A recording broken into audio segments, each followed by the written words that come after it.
All right, hello, I am Roman Ball with Daikin Comfort Technologies, and I thought that I would toss together a quick video because I get a lot of questions about that, about the three major things that I usually check in Service Checker, right? There are three things that I have to check every single time in order to determine a physical issue with the piece of equipment. Everybody asks me, out of all the thousands of lines of data that we have that update every 60 seconds, what am I actually using to find problems, right? Well, tell me, Roman, is it the valve pulses? Is it this? Is it that? Am I looking for specific operational, parameters? There are three things, the three basic principles of refrigeration. The first one is discharge superheat, suction superheat, and system subcooling. 1, 2, 3.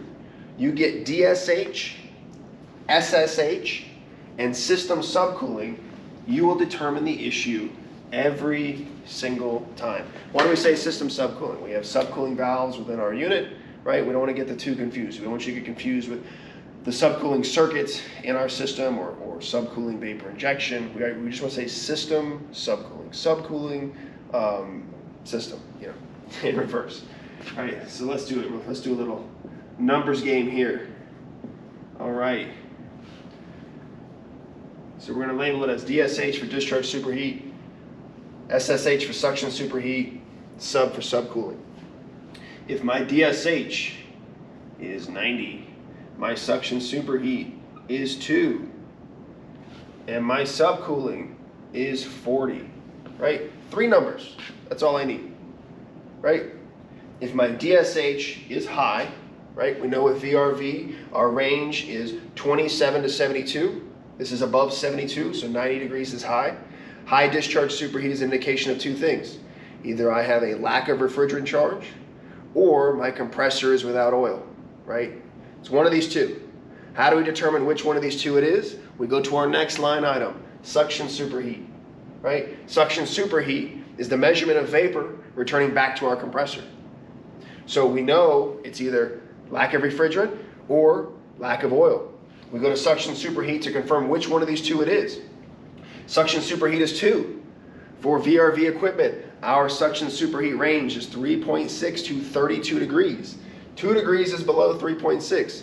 Also, if anybody knows what the basic principles of superheat, right? 2 degrees means that I have liquid refrigerant returning back to my compressor, right? When we talk about discharge superheat, this is 6 inches after, right, leaving the compressor. This is 6 inches entering the compressor on the suction line, right? So this is before and after compression process at the compressor.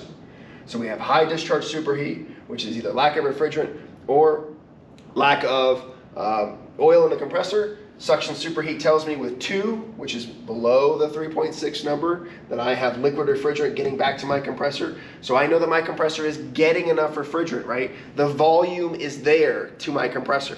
So then if my volume is getting to my compressor, then that takes away the insufficient refrigerant charge, right? That comes back to lack of oil. So we know that a 90-degree discharge superheat means no oil, lack of lubrication. Remember that if my refrigerant entering my compressor is a solid column of vapor, or such as this, a mixture of vapor and liquid refrigerant getting back to my compressor, we now know, right, we're getting enough refrigerant, but yet it's coming out extremely high. The temperature that you're getting, right, the temperature differential, the reason that our discharge superheat is so high, where is that heat coming from, right? When you take metal, right, you take a piece of metal and another piece of steel, right, 2 pieces of steel, and you run them on top of each other at 7,200 RPMs with no oil, guess what you create? Friction. What generates heat? Friction. The difference in heat, right? This abnormally high discharge superheat means that there is metal on metal, which tells me there is no oil within this compressor. Improper lubrication. I can say no oil, right? We don't know the actual physical quantity, but I know that science tells me that there's not enough to keep that compressor lubricated properly, which is all I need to know. So suction superheat. Let's go down to this one now. Suction superheat is 2, right? We know that this is wet operation or liquid compression, right? Wet operation. This is basic refrigeration, right? I'm not going to go into a long, in-depth detail about why we do superheat, right? How do we measure superheat? There's a bunch of great instructional videos out there online that you can find. But we have a range, 3.6 to 32. Even 3.6 is lower than I like to see it, right? I usually say anything under 5 is a concern, especially for an extended period of time. So we know we have no oil, we know we have wet operation. Why do we have wet operation, right? What are the causes for wet operation? Obviously, we have liquid getting back to our compressor. So our system is either overcharged, right? Or, wet operation, we have something that is bypassing in the system, right? So when we talk about how do we have a low suction superheat, how do we have a low superheat? Well, how do we have liquid refrigerant getting back to our compressor? It's not going through a heat exchanger, right? Or it is going through a heat exchanger in too large of a volume to where that change is not taking place, right? We're not changing from a liquid to a vapor like we're supposed to when we go through our heat exchanger. So either too much refrigerant or something inside the system has failed, allowing this liquid refrigerant to get back to my system. Now let's go to our last line item, right? The one that's going to really tell us the whole story. Notice that we have 3 line items. So when 2 of these line items point to a specific thing in the system, it's 2 out of 3, right? Best 2 out of 3. Subcooling. What do we know about subcooling?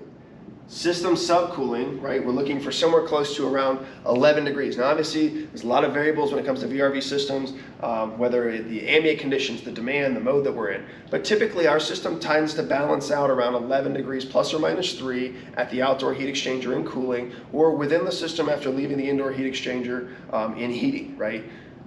40 degrees, right? If I have 0 degrees subcooling, I have no liquid refrigerant. If I have 40 degrees subcooling, I have a lot of liquid refrigerant. So at 40 degrees, I know that this is overcharge. I have too much, right? Wet operation is an indication of overcharge. Man, best 2 out of 3. These numbers pulled from any set of data, right? My discharge superheat, my suction superheat, my subcooling. These 3 numbers tell me that this system is overcharged. Not only is it overcharged, but it's been overcharged and operating for a long period of time, which has equated to no oil in my compressor, right here, right? This is something I see on a daily basis. Discharge superheat, suction superheat, subcooling. Okay, let's mix it up. I will plug random numbers in here like a slot machine, and let's see what we get out. 100. Ooh, that's high. We know that this is no oil, right? Suction superheat, 40, 57. So change the numbers up on you. Still the same 3 numbers. Discharge superheat, suction superheat, subcooling. This is a VRV system, guys. Keeping it simple. We're moving through this quickly. The whole purpose of this is to get you into the actual important information when you're looking at operational data and cut through all the other line items. This gets you on point to focus in on specific items within the system. Discharge superheat, 100. We know that it's over 72, no oil, right? Or a lack of refrigerant getting back to our compressor. Remember, we got those 2 things? No oil, lack of refrigerant, right? Suction superheat, it's going to tell me which one of these 2 it is. 40. 40 is very high. It's over 36, right? Or 32. High suction superheat means lack of refrigerant, right?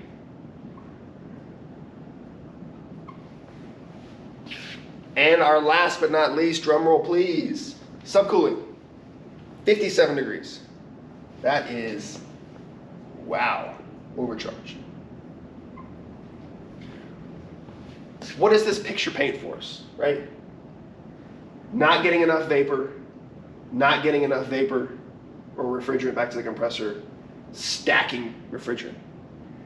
100 discharge superheat, 40 suction superheat, 57 subcooling. This is a classic refrigerant restriction within the system. Somewhere in the system, there is a valve that's not opening, something that's not operating the way that it should, and I do not have that flow through the system, right? We talk about VRF, variable refrigerant flow, VRV, variable refrigerant volume, right? It's supposed to move through the system like this, basic refrigeration, guys. If this is not enough vapor, not enough vapor, right? We know it's not the lack of oil, which it will be. This number is going to get a lot higher if it doesn't get corrected because we're not going to get any oil back. But then we have not enough vapor, way too much liquid refrigerant, right? We have stacked it, 57 degrees. This is a classic this is a classic restriction within the system. Now we go and find, right? Now that I have these numbers, I can go deeper into the system and I can look at where in the system I have those drastic temperature changes. We know that temperature correlates to pressure because of thermodynamics, right? Fluid mechanics, we're not breaking any of those things when we talk about VRV and Daikin VRV systems. Find the temperature differential. If I have a valve that is 90 degrees on one side and 10 degrees on the other side, that is a huge temperature differential. Temperature correlates to pressure. There is a huge pressure differential. The restriction is there. And it's not hard to pinpoint because we have a lot of temperature sensors. Well, let's move on. Let's keep rolling. Let's pull that slot machine. All right. 10, 2, and let's do 20. This is what you'll typically see on a classic overcharge, right? We have low discharge superheat, which means liquid compression, right? Within the system, we have a low suction superheat, which means liquid refrigerant entering my compressor. I can see that, right? It's coming in to my compressor, it's coming out of my compressor, right? This is too much refrigerant at my compressor. Then subcooling at 20, right? That's above that threshold of 11 plus or minus 3. This is an overcharge, right? I'm going to go back and I'm going to analyze a few more data points to find out where specifically the other supporting evidence is. But from a glance at looking at these three numbers, these three beautiful numbers, this tells me the system is overcharged. Let's do another one. And I hate to break it, but like this is as simple as it gets, right? This is VRV data analysis troubleshooting on the fly, right? This is how I prefer to do it, right? This is the fast way to do it, right? You know, you have to dive deeper in certain scenarios to figure out what the issue may be, right? But nonetheless, this is the basis of all refrigeration theory, right? So let's say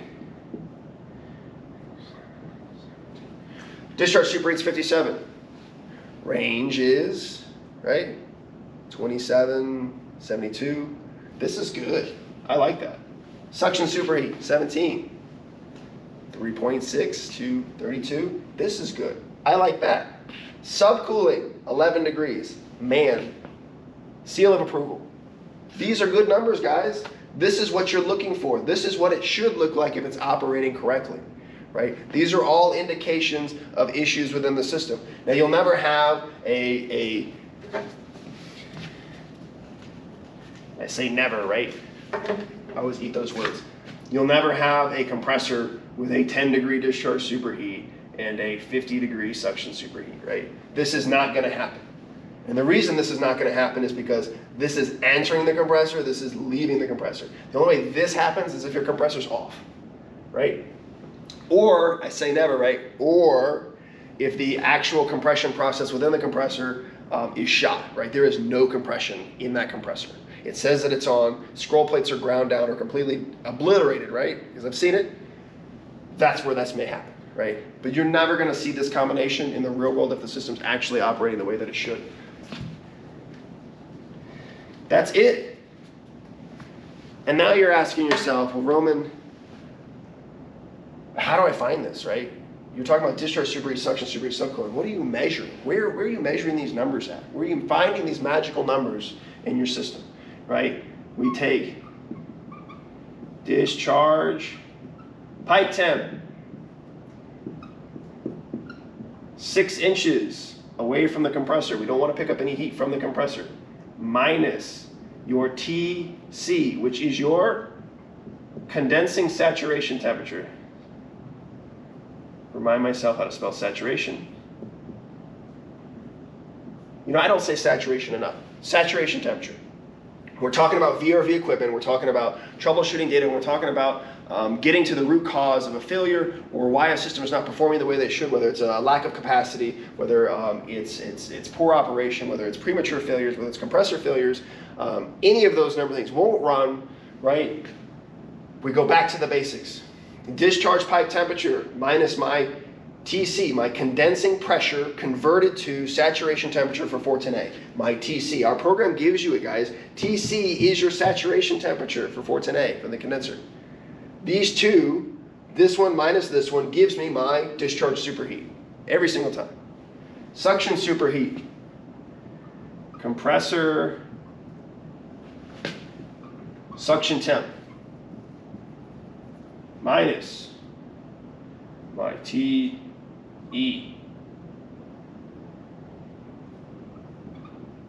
Starting to see a pattern here?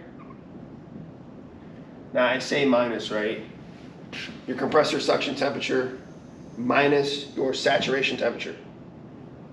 Right? It's the same equation, guys. Discharge pipe, leaving the compressor, entering the compressor, minus their appropriate saturation temperatures. TE is your evaporator pressure, right, on your low pressure side, converted to saturation temperature of a 410A chart. Our program gives you that number, and it is listed as TE. Active TE, not target TE. Target TE is a value assigned by the PCB for operation. It's the set point in which the compressor tries to match, right, that pressure within the system so it ramps up or it slows down. We're talking about actual TE. Compressor suction pipe temperature minus TE. This is your suction superheat, not suction temperature, compressor suction temperature. Suction temperature, if you're measuring suction temperature entering the equipment, you don't realize how many things and how much refrigerant is added to the system throughout that line before it actually makes it back to the compressor, right? We're not looking at measuring entering the unit, we're looking at measuring entering the compressor, guys. It's all about the compressor. When you look at data and you're trying to dive in quickly, right, or even accurately, the first place you always start is you get these three numbers and determine where I need to go next, right? What the issue is. And you do this not once, right? You do this multiple times throughout the progression of the system running, right? No one time or one set of data is going to tell you this is the problem. It's the trending data that says overcharge, overcharge, overcharge, overcharge, overcharge. I've got 7 different segments. They all say overcharge, overcharge, overcharge on these 3 line items. The system's overcharged, guys. The science is there. I'm not biased. I'm not making this up, right? Pulling this out of my magic hat. This is the science. And then subcooling, right? We take our condensing temp,